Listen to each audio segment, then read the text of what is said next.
Hello guys, this is Julie Mishra and welcome to Aryan online classes. आज के video में हम क्लास 10th की फिजिक्स का चैप्टर नंबर विद्युत स्टार्ट करेंगे। ठीक है, किस क्लास का? क्लास 10th का फिजिक्स का। ठीक है, फिजिक्स हम लोग स्टार्ट करेंगे। साइंस पढ़ेंगे लेकिन उसमें सबसे पहले हम लोग फिजिक्स से स्टार्ट करते हैं। ये जो विद्युत चैप्टर है ये फिजिक्स के क्षेत्र में आता है, यानी कि भौतिकी के क्षेत्र में आता है। तो आज हम इसे स्टार्ट करेंगे। परीक्षा के नजरिए से बहुत ही ज्यादा इंपॉर्टेंट चैप्टर है विद्युत, और बहुत इंटरेस्टिंग चैप्टर भी है। तो चलिए, जब हम लोग पढ़ना स्टार्ट करेंगे तो बहुत मजा आएगा पढ़ने में। तो चलिए स्टार्ट करते हैं। तो इसमें सबसे पहला टॉपिक आएगा विद्युत परिपथ। ठीक है, विद्युत के चैप्टर में हमें जब विद्युत पढ़ना है, इलेक्ट्रिसिटी पढ़ना है, तो उसके लिए हमको सबसे पहले जानना होगा विद्युत परिपथ किसे कहते हैं, क्योंकि बहुत इंपॉर्टेंट टॉपिक है ये। तो पहला टॉपिक हमारा क्या है? विद्युत परिपथ। तो क्या होता है? देखो, विद्युत धारा के सतत मतलब क्या? लगातार। सतत मतलब क्या होता है? लगातार। ठीक है, लगातार तथा बंद पथ को विद्युत परिपथ कहते हैं।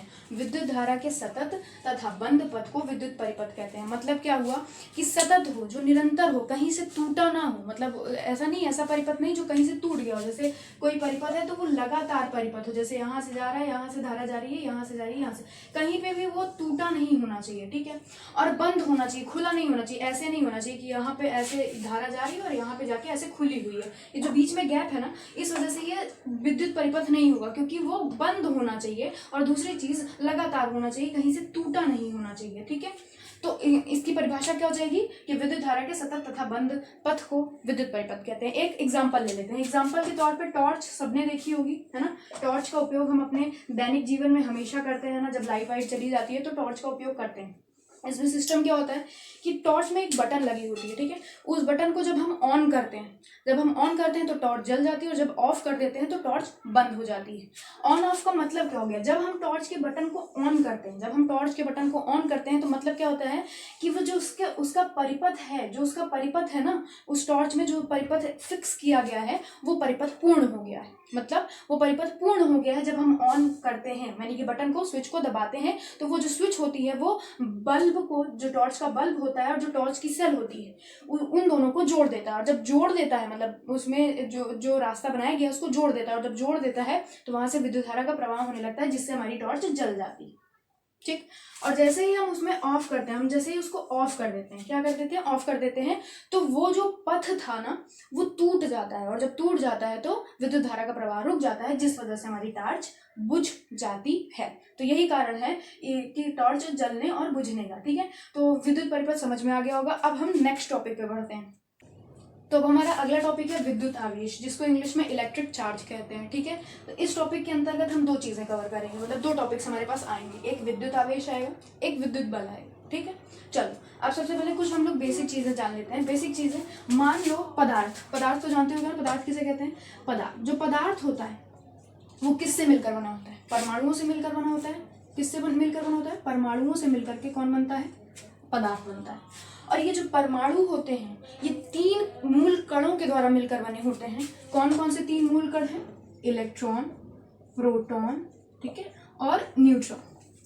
इलेक्ट्रॉन, प्रोटॉन और न्यूट्रॉन से मिलकर के परमाणु बना होता है, और इलेक्ट्रॉन, प्रोटॉन, न्यूट्रॉन को मूल कण कहा जाता है। क्या कहा जाता है? मूल कण कहा जाता है।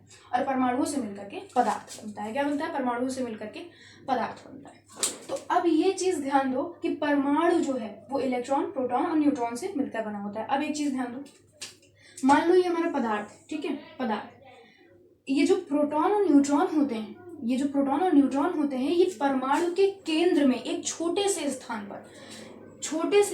पर स्थित होते हैं। प्रोटॉन और न्यूट्रॉन छोटे से स्थान पर, यहाँ पे मान लो है, ठीक है, छोटे से स्थान पर स्थित होते हैं, जिसे हम क्या कहते हैं? नाभिक कहते हैं। क्या कहते हैं? परमाणु का नाभिक कहते हैं। तो यहाँ पे अगर ये है तो ये क्या हो जाएगा? हमारा नाभिक हो जाएगा। क्या हो जाएगा? नाभिक हो जाएगा। अब प्रोटॉन न्यूट्रॉन का तो पता चल गया कहाँ रहते हैं। अब बचा इलेक्ट्रॉन जो होता है इसी नाभिक के चारों ओर विभिन्न वृत्तीय कक्षाओं में, मतलब एक वृत्तीय कक्षा नहीं होती, ढेर सारी वृत्तीय कक्षाएं होती हैं, और उसी में वो चक्कर लगाता रहता है। यहाँ पर हो गया, यहाँ हो गया, यहाँ हो गया, तो ये सब क्या हो जाते हैं? इलेक्ट्रॉन्स हो जाते हैं। ठीक है, इतनी चीज क्लियर हुई कि इलेक्ट्रॉन, प्रोटॉन, न्यूट्रॉन कहाँ पाए जाते हैं, और परमाणु के 3 मूल कण कौन कौन से होते हैं। ये चीज हमें लगता है क्लियर हो गई होगी।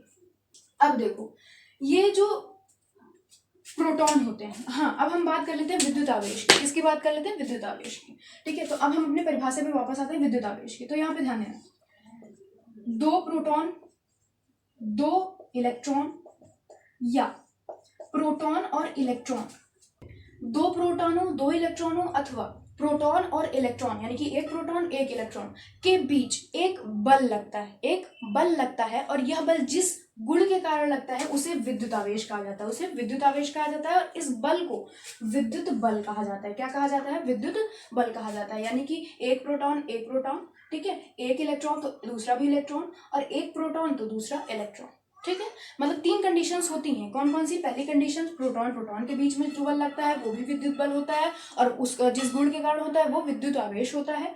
इलेक्ट्रॉन इलेक्ट्रॉन के बीच भी लगने वाला जो बल होता है वो विद्युत बल होता है, और जिस गुण के कारण होता है उसे हम विद्युत आवेश कहते हैं। और एक प्रोटॉन और एक इलेक्ट्रॉन के बीच भी जो बल लगता है उसे विद्युत बल कहा जाता है, और जो गुण होता है जिस गुण के कारण ये बल लगता है उसे विद्युत आवेश कहा जाता है। तो विद्युत आवेश की परिभाषा क्लियर हो गई है ना? क्या? विद्युत बल और विद्युत आवेश दोनों की परिभाषा एक ही है, बस एक लाइन का अंतर है। क्या क्या? कि दो प्रोटॉनों दो इलेक्ट्रॉनों अथवा प्रोटॉन और इलेक्ट्रॉन के बीच एक बल लगता है, और यह बल जिस गुण के कारण लगता है उसे विद्युत आवेश कहा जाता है, तथा इस बल को विद्युत बल कहा जाता है।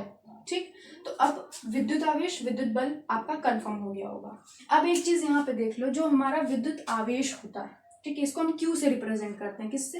विद्युत आवेश को क्यू से रिप्रेजेंट किया जाता है।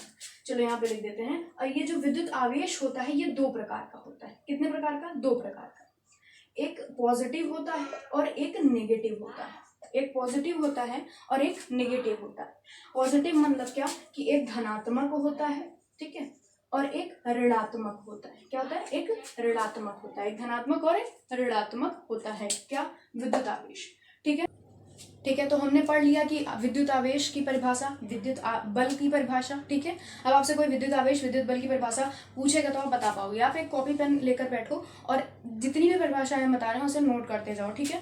हमने बताया विद्युत आवेश दो प्रकार का होता है, एक धनात्मक एक ऋणात्मक। हमने ये भी बता दिया इलेक्ट्रॉन प्रोटॉन न्यूट्रॉन परमाणु के मूल कण होते हैं, और वो कहाँ पाए जाते हैं, कहाँ वो रहते हैं, ठीक है, और उस जगह को क्या कहते हैं, सब हमने क्लियर कर दिया। ठीक, अब हम आगे बढ़ते हैं। तो अब एक नियम ये होता है, क्या नियम होता है कि किसी भी वस्तु पर, ठीक है, किसी भी वस्तु पर आवेश की कुल मात्रा, आवेश की कुल मात्रा इलेक्ट्रॉनों के आवेश का पूर्ण गुणक होता है। इलेक्ट्रॉनों के नहीं, इलेक्ट्रॉन के पूर्ण आवेश का, इलेक्ट्रॉन के आवेश का पूर्ण गुणक होता है। मतलब देख, इसको हम क्या लिख सकते हैं? Q बराबर NE, ठीक है, ये समीकरण होगा उसका। अब हम कहना क्या चाह रहे हैं ये देखो।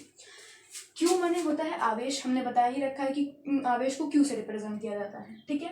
जहां पर जो एन है ये इलेक्ट्रॉनों की संख्या है। क्या है? इलेक्ट्रॉनों की संख्या है, ठीक है, इलेक्ट्रॉनों की संख्या है, और ई हमारा इलेक्ट्रॉन है।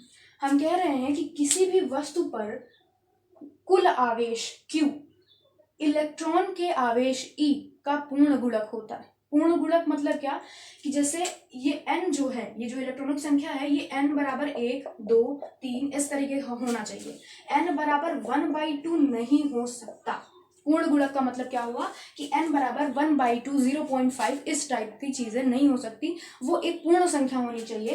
पूर्ण संख्या का मतलब 1 2 3 इस तरीके का होना चाहिए। इलेक्ट्रॉन आधा तो आएगा नहीं ना, आएगा तो पूरा एक, और इलेक्ट्रॉनों की संख्या n है ना, तो इसलिए एक इलेक्ट्रॉन या दो इलेक्ट्रॉन या तीन इलेक्ट्रॉन इस तरीके से होना चाहिए। इसीलिए कह रहे हैं कि किसी भी वस्तु पर जो कुल आवेश होता है, आवेश की मात्रा जो होती है वो इलेक्ट्रॉन के आवेश का पूर्ण गुणक होती है।